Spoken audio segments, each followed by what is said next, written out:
یہ شخص کسی بات کا ڈھول پیٹنے میں پورے قریش میں سب سے ممتاز تھا۔ اسے بتایا کہ میں مسلمان ہو گیا ہوں۔ اب کیوں بتایا؟ تاکہ وہ ہر ایک کو بتا دے۔ تو اس نے بلند آواز سے چیخ کر کہا، خطاب کا بیٹا بے دین ہو گیا ہے۔ حضرت عمر رضی اللہ تعالیٰ نے کہا، یہ جھوٹ کہتا ہے، میں مسلمان ہو گیا ہوں۔ یہ سن کر لوگ ان پر ٹوٹ پڑے، یعنی حضرت عمر پر ٹوٹ پڑے۔ اب حضرت عمر رضی اللہ تعالیٰ عنہ لوگوں کو مار رہے تھے اور لوگ حضرت عمر کو مار رہے تھے، یہاں تک کہ سورج سروں پر آ گیا اور حضرت عمر تھک کر بیٹھ گئے۔ اس کے بعد جب گھر واپس ہوئے تو مشرکین نے اس ارادے سے جمع ہو کر ان کے گھر کا رخ کیا کہ انہیں جان سے مار ڈالیں۔ ان کا ریلا اتنا زبردست تھا کہ وادی گونج اٹھی تھی، جیسے جلوس نکلا ہو نا ویسے۔ اسی اثنا میں آس بن وائل سہمی آ گیا۔ بنو سہم حضرت عمر کے قبیلے بنو عدی کے حلیف تھے۔ حلیف یعنی کہ انہوں نے قسم کھائی ہوتی ہے کہ چاہے واٹ ایور may happens ہم آپ کا ساتھ دیں گے، چاہے صحیح ہو چاہے غلط ہو، یعنی کہ ان کے ایلائز تھے۔ وہ دھاری دار یمنی چادر کا جوڑا اور ریشمی گوٹے سے آراستہ کرتا تن زیب کیے ہوئے تھا۔ اس نے پوچھا، کیا بات ہے؟ حضرت عمر نے کہا، میں مسلمان ہو گیا ہوں، اس لیے آپ کی قوم مجھے قتل کرنا چاہتی ہے۔ آس نے کہا، یہ ممکن نہیں۔ اس کے بعد وہ باہر نکلا، دیکھا کہ لوگوں کے ریلے سے وادی گونج رہی ہے۔ پوچھا، کہاں کا ارادہ ہے؟ لوگوں نے کہا، یہ خطاب کا بیٹا بے دین ہو گیا ہے۔ آس نے کہا، اس کی طرف کوئی راہ نہیں، یعنی کہ تم اس کا کچھ نہیں بگاڑ سکتے۔ یہ سنتے ہی لوگ واپس پلٹ گئے۔ دیکھیں وہی بات نا کہ شدید مخالفت میں بھی اللہ تعالیٰ کوئی نہ کوئی راستہ نکال دیتے ہیں اور کوئی نہ کوئی بچانے والا آ جاتا ہے۔ حضرت عمر رضی اللہ تعالیٰ عنہ کے اسلام سے اسلام اور مسلمانوں کی عزت کے بارے میں پڑھتے ہیں کہ جہاں تک مسلمانوں کا تعلق ہے تو حضرت عمر رضی اللہ تعالیٰ عنہ کے اسلام لانے سے انہوں نے بڑی عزت اور قوت محسوس کی۔ اس سے پہلے مسلمان چھپ کر نماز پڑھتے تھے، میں نے بتایا تھا نا، وادیوں میں جا کے دور دور جا کے پڑھا کرتے تھے۔ وہ مسلمان ہوئے تو انہوں نے کہا، اے اللہ کے رسول، کیا ہم حق پر نہیں ہیں؟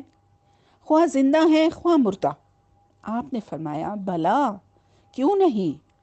انہوں نے کہا، پھر چپنا کیسا؟ اس ذات کی قسم جس نے آپ کو حق کے ساتھ بھیجا ہے، ہم ضرور نکلیں گے۔ چنانچہ مسلمان نبی صلی اللہ علیہ وسلم کو ہمراہ لے کے، یعنی ان کو ساتھ لے کے، دو صفوں میں، یعنی کہ دو انہوں نے لائنیں بنائیں، ایک میں حضرت حمزہ اور ایک میں حضرت عمر تھے۔ ان کے چلنے سے چکی کے آٹے کی طرح ہلکا ہلکا غبار اٹھ رہا تھا، یہاں تک کہ یہ حضرات مسجد حرام میں جا داخل ہوئے۔ دیکھیں اتنی مخالفت ہے، پھر بھی اسلام پھیلتا چلا جا رہا ہے۔ قریش نے دیکھا تو ان کے دلوں پر ایسی چوٹ لگی کہ اب تک نہ لگی تھی۔ اسی وجہ سے حضرت عمر رضی اللہ تعالیٰ عنہ کا لقب فاروق پڑ گیا۔ حضرت ابن مسعود کا بیان ہے کہ جب سے حضرت عمر نے اسلام قبول کیا، ہم برابر طاقتور اور باعزت رہے۔ انہوں نے یہ بھی فرمایا کہ ہم خانہ کعبہ کے پاس نماز پڑھنے پر قادر نہ تھے، یہاں تک کہ حضرت عمر نے اسلام قبول کیا۔ حضرت صہیب کا ارشاد ہے، جب حضرت عمر رضی اللہ تعالیٰ عنہ اسلام لائے تو اسلام ظاہر ہوا، اس نے اعلانیہ دعوت دی گئی، ہم نے حلقے لگا کر بیت اللہ کے گرد بیٹھے، یعنی کہ سرکلز میں بیٹھتے تھے نا تعلیم وغیرہ کے لیے، اور اس کا طواف کیا، اور جس نے ہم پر سختی کی اس سے انتقام لیا اور اس کے بعض مظالم کا جواب دیا۔ اب ہم پڑھتے ہیں پرکشش مرغوبات کی پیشکش، یعنی کہ جب سختیوں سے کچھ نہ بنانا تو انہوں نے ایک اور چال چلی۔ حضرت حمزہ حضرت عمر رضی اللہ تعالیٰ عنہ کے مسلمان ہو جانے کے بعد جب مشرکین نے مسلمانوں کی قوت اور شوکت دیکھی تو باہم مشورے کے لیے اکٹھے ہوئے تاکہ رسول اللہ صلی اللہ علیہ وسلم اور مسلمانوں کے بارے میں مناسب قدم اٹھا سکیں۔ ان سے عتبہ بن ربیعہ نے، یہ ابو سفیان کے سسر اور ہند کے والد تھے،